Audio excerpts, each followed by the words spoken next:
des PDF, comme on a l'habitude de faire, toujours on va sortir la première page qui est le plan de coupe. Donc pour voir comment il est posé. Et ça change jamais avec moi pour tous les patrons, toujours ça va être comme ça. 1, 2, 3, 4 et ça descend vers le bas. Soit ça s'arrête sur 12, soit ça s'arrête sur 8, soit ça s'arrête sur 16 ou plus que 16, d'accord? Donc c'est jamais autre chose que ce positionnement, d'accord? Donc toujours 1, 2, 3, 4 et c'est parti. Vous allez bien? C'est comme ça qu'on va poser les feuilles. Allez, on va chercher la première feuille. Donc, vous approchez un petit peu de la table. Alors, numéro 1 et numéro 2. Comment positionner? Comment poser les feuilles? C'est bord à bord. D'accord? Bord à bord. Pareil, en parallèle. Il ne faut pas superposer. Pourquoi je dis ça? Parce qu'il y a des personnes qui vont trouver, il y a un petit écart de quelques millimètres. D'accord? Un petit écart. C'est comme ça, ils vont superposer. Ils vont penser que c'est sur le bord. Donc, à la fin, ils vont se retrouver par un décalage. Il va y avoir un décalage. Et non, il faut laisser comme ça. D'accord? Hop.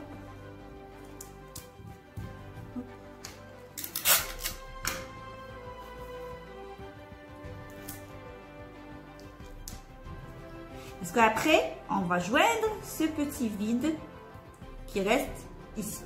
D'accord? Donc, numéro 3. Pareil. Bord à bord. Le problème, c'est la table qui est un petit peu tordue au milieu. On me gêne un peu.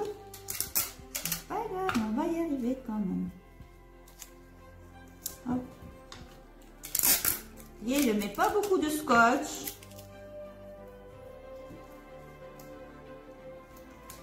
Voilà.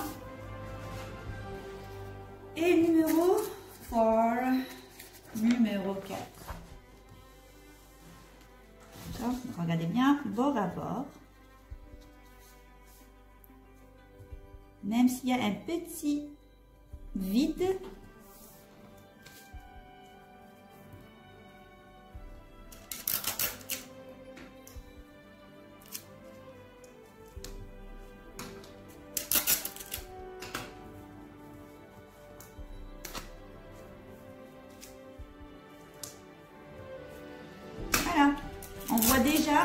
On voit déjà le...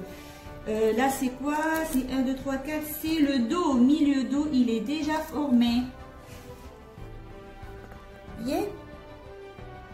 Le dos, il est déjà formé. C'est la taille 40. D'accord?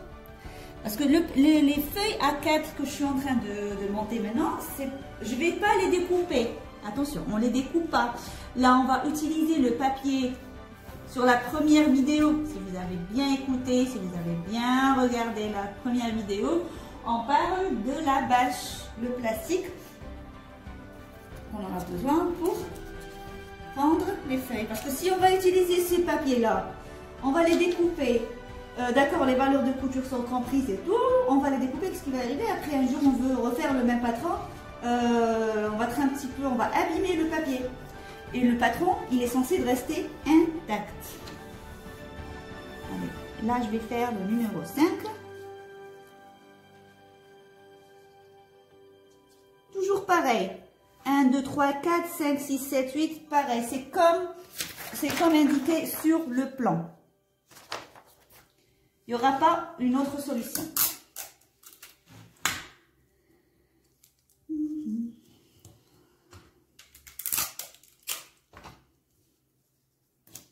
Donc, il faut s'assurer que au niveau de l'imprimante, vous avez le petit carré à imprimer pour voir si l'imprimante, elle est correcte, elle est bien faite. Et c'est-à-dire si vous avez des doutes sur la feuille, si peut-être elle n'est pas bien posée, vous comparez avec le numéro de la feuille qui est là sur le plan.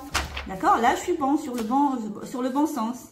Si vous avez des doutes entre le 9 et le 6, par exemple, donc vous regardez ce qu'il y a sur le 6. Et c'est fait.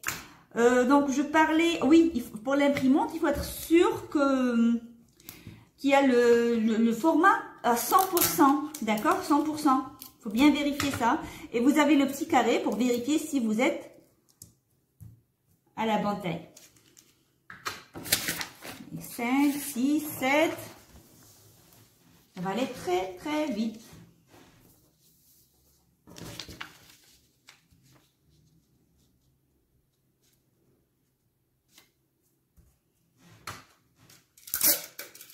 Un petit peu de scotch là.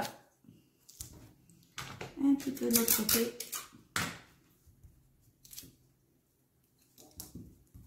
Faut pas s'inquiéter pour ces petits vides. Ça change rien du tout. Parce que dès qu'on va poser la bâche, on va tracer du haut en bas. Donc ça va suivre.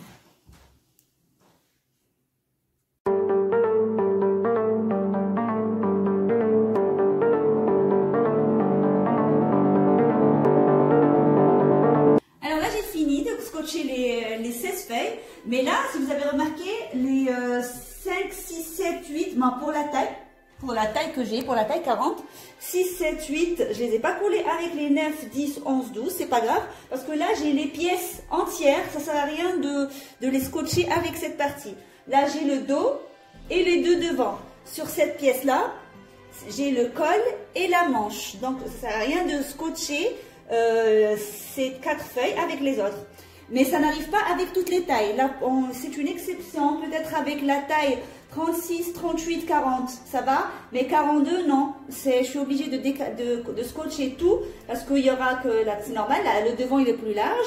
Donc, il va dépasser sur l'autre feuille, c'est tout. Et maintenant, on va passer au montage. On va calquer d'abord le patron. Alors, là, on va calquer le patron. Et voilà, j'ai la bâche. Je vais voir si j'ai des chutes. Il faut que j'en rachète parce qu'il ne m'en reste pas grand chose.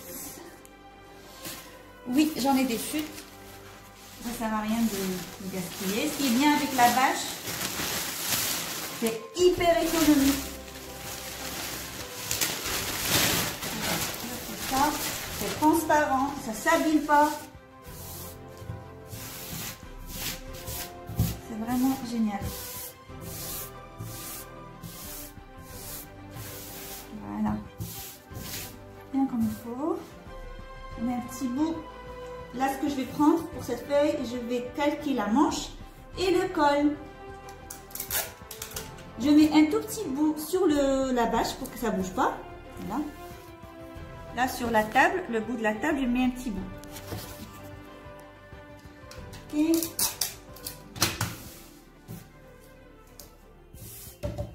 voilà. Et je ramène un feutre. Et je commence. Tout ce qui est en courbe, j'utilise la courbe. Tout ce qui est en ligne droite, c'est la ligne droite. Non, par exemple, attendez, je vais vous approcher un tout petit peu là. Voilà. Vous voyez la courbe que j'ai ici? J'ai une courbe. Et là, on me demande, il y a pas un décalage, il y a un petit vide. C'est-à-dire le patron, il ne va pas jusqu'au bout. Ben là, ce qu'on va faire.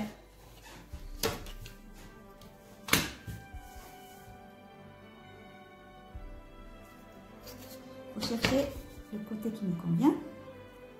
Voilà.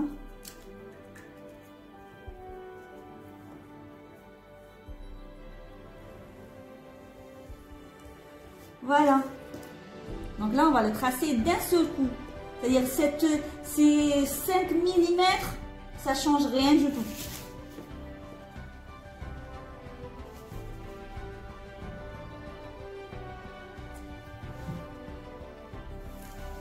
Et pareil pour tout. Voilà, voilà, j'ai ma ligne. D'accord? Voilà. Et là, les valeurs de couture sont comprises. Donc, je ne suis pas obligée, j'ai des valeurs de couture de 1 cm partout. Même au niveau des manches, normalement, je fais 2 cm en bas. Là, j'ai fait 1 cm. Pourquoi? Parce que la manche, elle est assez longue. Vous risquez de la couper. Et il n'y a pas d'ourlet. Pour le patron que j'ai fait, si vous avez remarqué, il n'y a pas d'ourlet au niveau des manches. Il y a juste un zigzag. On va tirer, on fait un zigzag. D'accord? Donc avant de passer à l'ourlet, vous essayez d'abord la manche. Donc on va calquer juste les parties extérieures. Donc la partie intérieure, on n'a pas besoin. On sait très bien que c'est 1 cm partout. Voilà. Ici, c'est une ligne droite, le bas de la manche, une ligne droite. Je vais venir de l'autre côté. Voilà.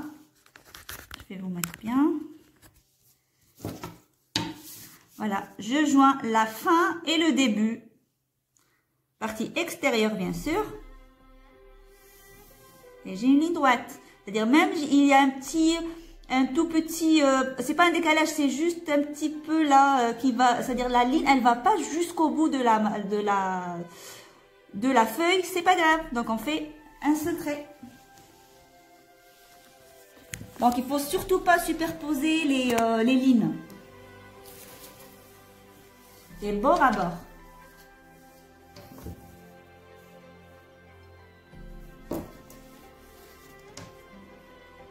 La courbe, voilà, je mets la courbe ici. D'accord.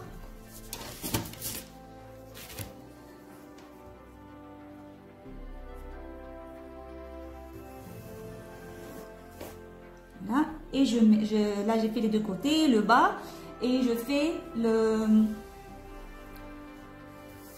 haut de la manche. Le haut de la manche, il ne faut pas oublier ici, il y a un petit cran de montage. Il faut le tracer. Il faut le signaler. Voilà. Parce que ça, c'est la partie qui va être posée sur l'épaule. D'accord? Donc parfois, là on va tracer le haut de la manche avec la courbe. Mais parfois, il y a des personnes qui trouvent un peu de difficulté à la tracer avec la courbe. Parce qu'ils ne trouvent pas l'arrondi qui convient. Donc, ça ne vous empêche pas de l'utiliser manuellement. Donc, si vous pouvez la faire à main levée correctement, c'est pas un problème. Donc là, j'ai tracé ce côté-là parce que je dois manipuler la courbe plusieurs fois pour trouver l'arrondi qui me convient. Si je n'arrive pas et j'arrive à dessiner à main levée, je peux le faire à main levée. Mais il faut faire attention, c'est très délicat. Faut pas que votre main tremble, moi ma main elle tremble. Donc je vous donne toutes les solutions, c'est-à-dire si vous pouvez faire ça, le mieux c'est utiliser le perroquet, la courbe, le trace courbe, c'est encore mieux. Mais si vous voulez pas, vous pouvez le faire, vous essayez de suivre la ligne au plus près. Voilà, je vais aller de l'autre côté.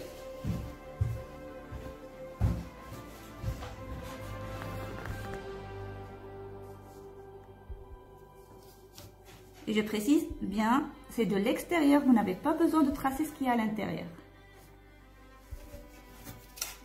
Voilà, vous tournez la courbe plusieurs fois pour tomber sur la ligne. Voilà. Là, par exemple, il y a des parties, on peut les faire manuellement. Alors maintenant, j'ai fini. Quand j'ai fini de tracer la manche, donc ce que je dois faire, ce qu'il ne faut pas oublier, c'est ça. Le V que j'ai marqué ici, je fais un V ou juste un trait. Voilà, ça veut dire que cette partie, c'est la partie qui va tomber sur le côté devant. C'est l'emmanchure devant. Donc là, j'ai le droit fil, je recopie, c'est-à-dire je vais recopier tous les renseignements qui sont marqués. Ça, c'est le droit fil. Je fais une flèche vers le bas ou vers le haut, c'est pareil. Là, couper x2 le tissu. Moi, je ne vais pas écrire couper x2 le tissu. Tout ce que je vais faire le signe des ciseaux x2. C'est normal, on a deux bras. D'accord? Quoi d'autre? Et j'écris les renseignements de la manche. Voilà, j'écris les renseignements de la manche. Pour ça, quand je vais ranger mon patron, je ne suis pas perdue. Je vais le ranger. Là, c'est marqué manche Thérèse. Manche Thérèse, pourquoi? Parce que c'est le patron, c'est le top qui s'appelle Thérèse. Et chaque patron, il a un nom, il a une histoire. Alors là, vous n'êtes pas obligé de recopier mon logo, hein, ça sert à rien. Le nombre de chiffres, là, le 3, le numéro que vous allez trouver, c'est-à-dire le nombre de pièces. Là, j'ai numéroté les pièces, comme ça, vous n'êtes pas perdu. La taille, il faut aussi marquer la taille. Là, c'est la taille 40. Comme ça, si vous voulez faire pour en une autre taille pour quelqu'un, un membre de la famille ou pour les vendre ou je sais pas. Vous n'êtes pas perdu, vous trouvez la taille, vous trouvez tout marqué. Tous les renseignements sont marqués. La taille, et là c'est quoi? Je parle de quoi? Je parle de la manche. Manche Thérèse. Prépare-toi Thérèse. Thérèse, aujourd'hui tu vas être dans toutes les tailles. Tu vas passer du 36 au 50. Alors manche Thérèse, taille 40. Pour moi, parce que moi je fais la taille 40, c'est pour ça que je fais la taille 40. Ça ne veut pas dire que vous allez couper que la taille 40. Ça y est, c'est bon.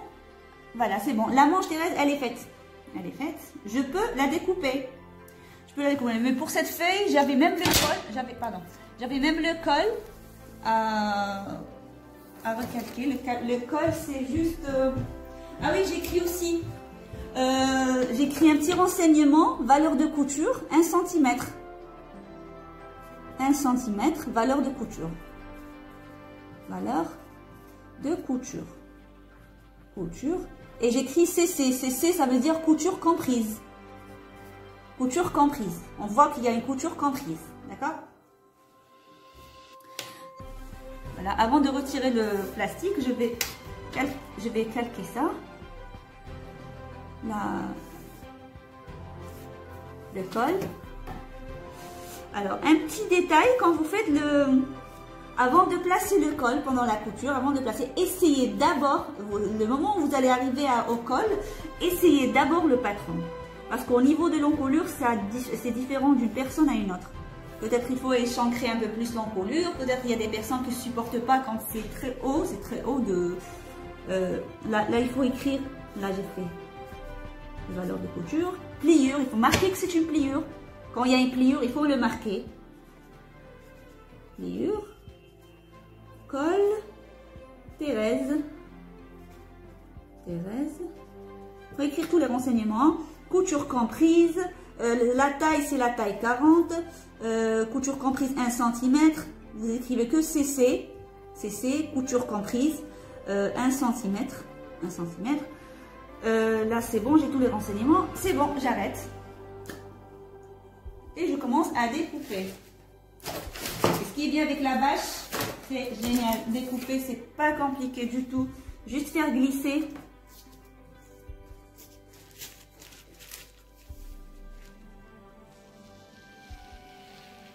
Hop.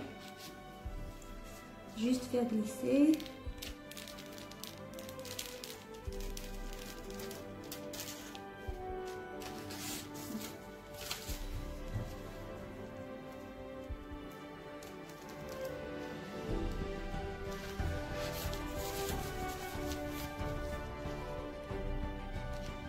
Là, c'est le deuxième que je suis en train de calquer. Voilà, de l'autre côté. Et je découpe la manche.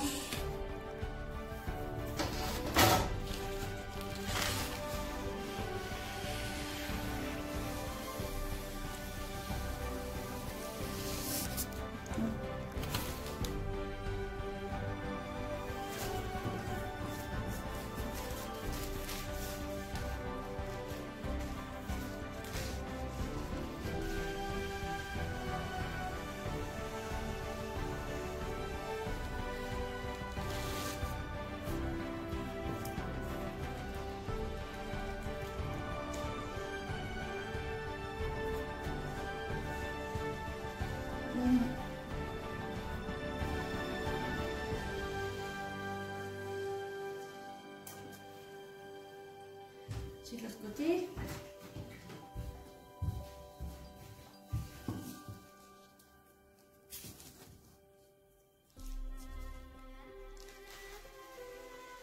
Et pareil pour le reste. J'écris les renseignements. Pas oublier. Voilà, le jour où je voudrais faire un autre, je ne vais pas être perdu directement. Je prends ça qui est... il ne faut pas oublier de classer tous les patrons ici. D'accord? Chaque patron, vous allez placer la première page, le plan, voilà. le plan. Voilà. Maintenant j'ai fini, je vais placer le plan ici. Vous voyez, ça c'est tout ce qui a été découpé. Tous les projets qui ont été découpés. Voilà. Je place le plan de coupe. Après, je vais mettre avec le patron les feuilles blanches. Voilà, les feuilles blanches. Et je vais glisser le patron avec la bâche ici. Là, je commence à le mettre pour que je ne le perde pas. J'ai là, jusqu'à présent, de ça et ça. Je le mets ici. Et à suivre.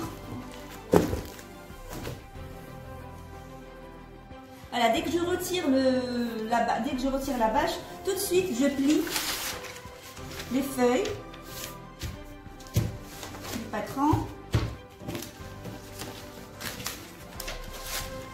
Voilà, je les mets de côté, je finis le dos et le devant et je les classe.